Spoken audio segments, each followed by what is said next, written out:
বন্ধুরা আজকে দেখুন আমি একটা নতুন রেসিপি নিয়ে চলে এসেছি আমার রান্নাঘরে। তো আজকে বানাবো আমি পাস্তা। তো পাস্তা বানাবার জন্য দেখুন আমি এটা নিয়েছি পেঁয়াজ কলি, এটা দুটো আলু সিদ্ধ করে আমি ছোট ছোট করে কেটে নিয়েছি, এমনি কেটে নিয়েছি। আর একটা নিয়েছি গাজরটাকে আমি সিদ্ধ করে নিয়েছি। এরপরে দেখুন আমি পাস্তাটাকে একটু করতে দিয়ে দিলাম পাস্তা। আমি এখানে 3 প্যাকেট পাস্তা করবো। এই যে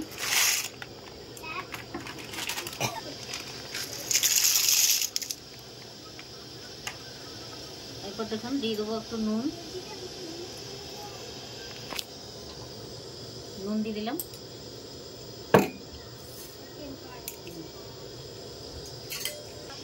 একটু সাদা তেল, তাহলে গায়ে লাগবে না।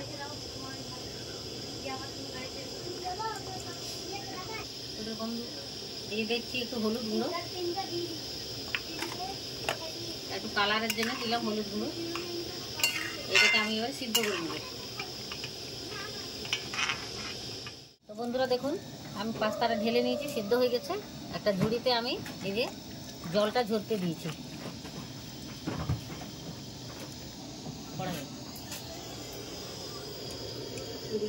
দেখাচ্ছে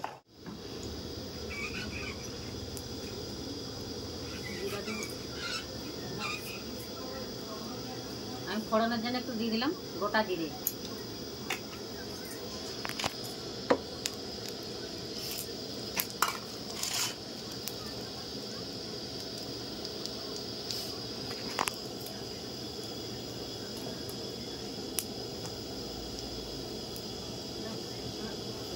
তো দেখুন আমি দিয়ে দিচ্ছি পেঁয়াজ কলি। আমি একটু ভেজে নিচ্ছি।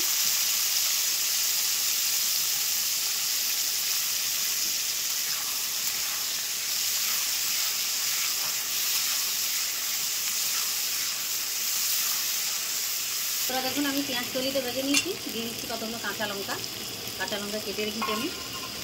এরপরে দেখুন দিয়ে দিচ্ছি এই যে গাজর আর আলু সিদ্ধ।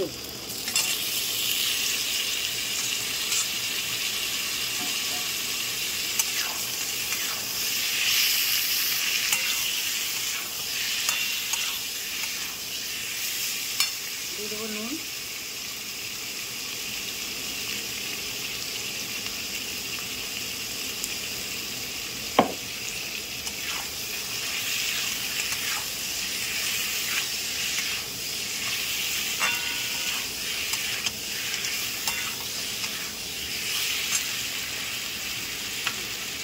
একটু সামান্য হলুদ,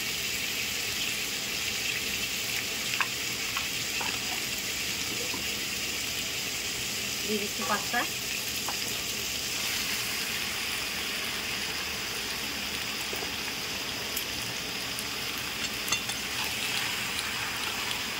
এইটাকে আমি মিক্স করে নেব পাস্তার সঙ্গে।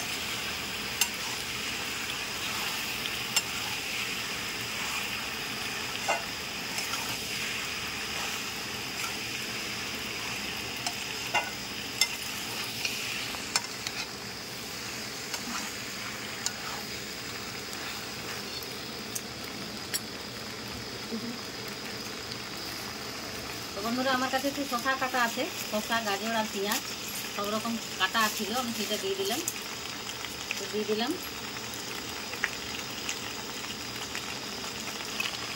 ধনে পাতা। এরপরে দিয়ে দেবো যে সস,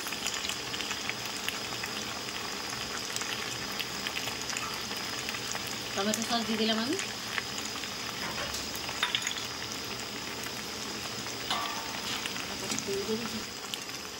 দিয়ে দিচ্ছি যে দেখুন পাস্তার মশলা।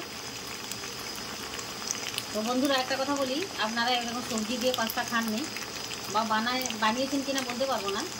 আমি এটা ঘরোয়া পদ্ধতিতে পাস্তাটা বানিয়ে আপনাদেরকে দেখালাম। এরকম করেও বানাবেন, দেখবেন খুব টেস্টি লাগবে খেতে। তো বন্ধুরা হয়ে গেছে দেখুন পাস্তা আমার, মানে ঘরোয়া পদ্ধতি পাস্তা রান্না। আপনাদের কেমন লাগলো কমেন্ট করে জানাবেন। যদি ভালো লাগে একটু শেয়ার করবেন, আর যদি ভালো লাগে একটা লাইক করবেন, একটা সাবস্ক্রাইব করবেন। তো বন্ধুরা আমার ভিডিওটা দেখবেন আর আমাকে একটু সাপোর্ট করবেন।